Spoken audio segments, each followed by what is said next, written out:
पवारांना जमिनी लुटायचा पहिल्यापासूनचा छंद आहे हे सगळ्या महाराष्ट्राला माहित आहे। आणि यांची वैयक्तिक जमीन असताना परत ती जमीन दुसऱ्याला विकल्यानंतर 52 लाख रुपये यांच्या कुटुंबाच्या अकाउंटमध्ये भरले। मग यांच्या लक्षात आलं की काहीतरी फ्रॉड व्हायला लागलाय। परत त्यांनी ते पैसे रिटर्न पाठवले आणि यांनी कोर्टामध्ये या बाबतीमध्ये रितसर दावा दाखल केला आणि कोर्टाने सुद्धा सांगितलेलं आहे की यांच्या बाबतीमध्ये त्यांनी फ्रॉड केलेला आहे। हे जेव्हा त्यांच्या आईवडिलांना जाऊन भेटले तेव्हा त्यांना सांगितलं की आता रोहित पवाराच्या राशीला त्या अधिकाऱ्यांनी सांगितलं की ती तुमची जागा सूट होत नाहीत। एका बाजूला हे देव मानत नाहीत आणि दुसऱ्या बाजूला म्हणतायत की राशीला ती जागा सूट होत नाही। यांचा जो मूळ डीएनए आहे हा फसवणुकीचा आहे, हा लबाडीचा आहे, हा भ्रष्टाचाराचा आहे। आज माझ्याकडे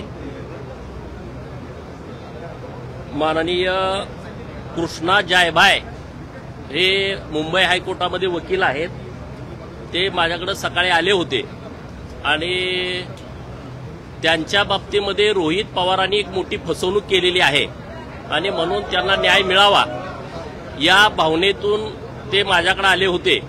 आणि जे प्रकरण घडलंय ते अतिशय गंभीर प्रकरण आहे। पवारांना जमिनी लुटायचा पहिल्यापासूनचा छंद आहे हे सगळ्या महाराष्ट्राला माहित आहे। मग ते महाराष्ट्रातल्या वेगवेगळ्या संस्थांच्या जमिनी असतील, देवस्थानच्या जमिनी असतील, सरकारच्या जमिनी असतील, रामोसी वतन असेल, वेगवेगळी वतनं असतील, त्या जमिनी लुटायचा त्यांना पहिल्यापासूनचा नाद आहे। परंतु आता जे मी तुम्हाला प्रकरण सांगतोय हे यांचं गाव आहे दुर्गाव, तालुका कर्जत, जिल्हा अहमदनगर, अहिल्यानगर। आणि त्यांची जी जमीन होती भांडेवाडी, तालुका कर्जत, जिल्हा अहिल्यानगर, इथली जमीन रोहित पवार आणि त्यांचं स्वतःचं मतदारसंघामध्ये घर बांधण्यासाठी 2 एकर जमीन खरेदी केली। म्हणजे तो यांचं कुलमुक्तियार पत्र करून घेतलं बारामती अॅग्रोच्या नावानं। त्यांना एकही रुपया दिला नाही।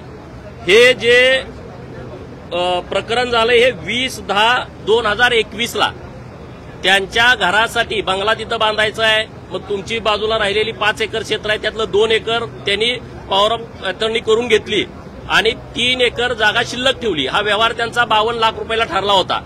त्यांनी त्यामध्ये चेक घालून दिला। दुसऱ्या दिवशी यांनी चेक जेव्हा बँकेमध्ये टाकला तो चेक बाउन्स झाला।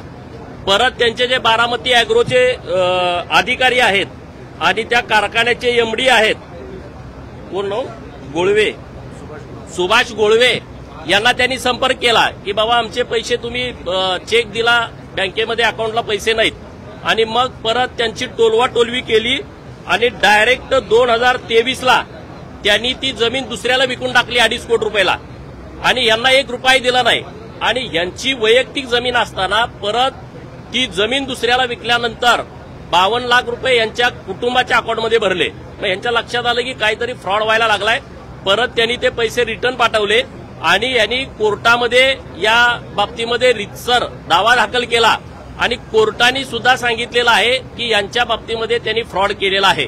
म्हणजे आज या दिनांकापर्यंत बारामती अॅग्रो लिमिटेड या कंपनीने, ज्याचे संचालक आहेत रोहित पवार, हे जेव्हा त्यांच्या आईवडिलांना जाऊन भेटले तेव्हा त्यांना सांगितलं की आता रोहित पवाराच्या राशीला त्या अधिकाऱ्यांनी सांगितलं की ती तुमची जागा सूट होत नाहीत। एका बाजूला हे देव मानत नाहीत आणि दुसऱ्या बाजूला म्हणतायत की राशीला ती जागा सूट होत नाही।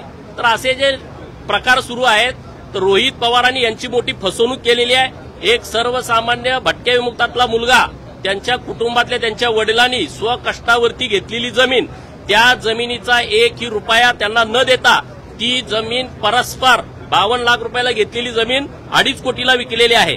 आणि आता त्या जमिनीपासून 300 मीटरवरती रोहित पवारांनी स्वतःला घर बांधण्यासाठी 1.5 कोटी रुपयाला जागा घेतलेली आहे। हा सगळा प्रकार बघितल्यानंतर यांचा जो मूळ डीएनए आहे हा फसवणुकीचा आहे, हा लबाडीचा आहे, हा भ्रष्टाचाराचा आहे हे सगळं सिद्ध होत आहे। गरिबावरती अन्याय करण्याची यांची नेहमी भूमिका राहिली आहे। हे तिथले आमदार असल्यामुळं तिथलं तहसीलदार, तिथले तलाठी, तिथले रजिस्ट्रार ऑफिसची लोक यांची अजिबात दखल घेत नाहीत। आणि म्हणून ही आपल्या माध्यमातून किमान महाराष्ट्राला कळावं की कशा पद्धतीनं हा गोरगरिबांच्यावरती अन्याय सुरू आहे। त्यांनी तात्काळ त्यांची जमीन परत द्यावी, त्यांच्या नावावर करून द्यावी। त्यांनी 1ही रुपया यांनी घेतलेला नाही। तुम्ही 53 लाखला घेतलेली जमीन 2.5 कोटीला विकता आणि या लोकांची फसवणूक करता। जमीन घेताना यांना म्हणता की आम्हाला तिथं बंगला बांधायचा आहे आणि तुमचं सगळी बाजूची 3 एकर जमीन त्याला कंपाऊंड करून देऊ, तिथं रस्ते करून देऊ, तिथं लाईट लावून देऊ, असं सगळं त्यांना सांगितलं होतं. हे सगळ्या अर्जात माझ्याकडे दिलेलं आहे. सगळे कोर्टाचे ऑर्डर आहेत, सगळे डॉक्युमेंट माझ्याकडे आहेत. मी सभागृहामध्ये सुद्धा हा विषय मांडणार आहे.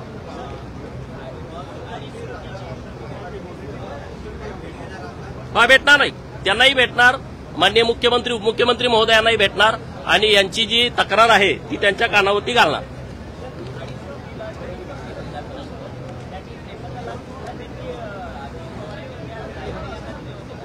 नाही, जायभाईचं ज्यांनी जमीन दिली त्यांच्या नावावर न देता एक त्यांच्या कुटुंबाचं एक अकाउंट आहे, त्या अकाउंटवरती टाकले. त्या अकाउंटचा त्यांचा संबंध नाही, त्यांनी ते परत पाठवले त्याच दिवशी.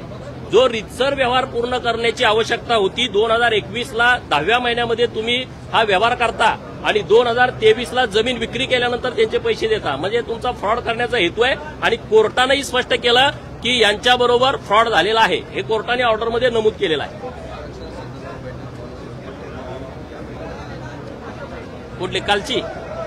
काल राज्याचे मुख्यमंत्री उपमुख्यमंत्री महोदय यांनी सरकारच्या वतीनं सर्व पक्षीय नेत्यांची मराठा आरक्षण आणि ओबीसी आरक्षणाच्या संदर्भामध्ये सह्याद्री अतिथीगृहावरती काल बैठक बोलावली होती. परंतु या बैठकीला विरोधी पक्षातले नेते मंडळी आलेले नाहीत. शरदचंद्रजी पवार असतील, उद्धव ठाकरे साहेब असतील, काँग्रेसचे नेते असतील, यांनी प्रामुख्यानं त्या बैठकीला येणं आवश्यक होतं, परंतु ते आले नाहीत. त्यांना राजकारण करायचं आहे. त्यांची जर भूमिका स्पष्ट झाली की आपण नेमकं कुणाच्या बाजूने आहोत तर विधानसभेला आपल्याला फटका बसेल, या दृष्ट हेतूनं ते या बैठकीला आलेले नाहीत. परंतु महाराष्ट्रातल्या ओबीसींच्या लक्षात आलं की हे नेते आपल्या बाजूने नाहीत. मराठा समाजाच्या बी लक्षात आलं की हे आपल्या आरक्षणाच्या बाबतीमध्ये आपल्या बाजूने भूमिका घेऊ शकत नाहीत. ह्यांना फक्त आणि फक्त राजकारण करायचं आहे. आणि म्हणून कालच्या बैठकीमध्ये वंचित बहुजन आघाडीचे नेते माननीय बाळासाहेब प्रकाश आंबेडकर साहेबांनी एक मुद्दा मांडला की या सगळ्या पक्षाला तुम्ही एक पत्र द्या आणि त्यांचं याबाबतचं लेखी म्हणणं काय आहे ते तुम्ही घ्या आणि त्याच्यावरती पुढे मग राज्य सरकारनं निर्णय घ्यावा, असं कालच्या बैठकीमध्ये ठरलंय.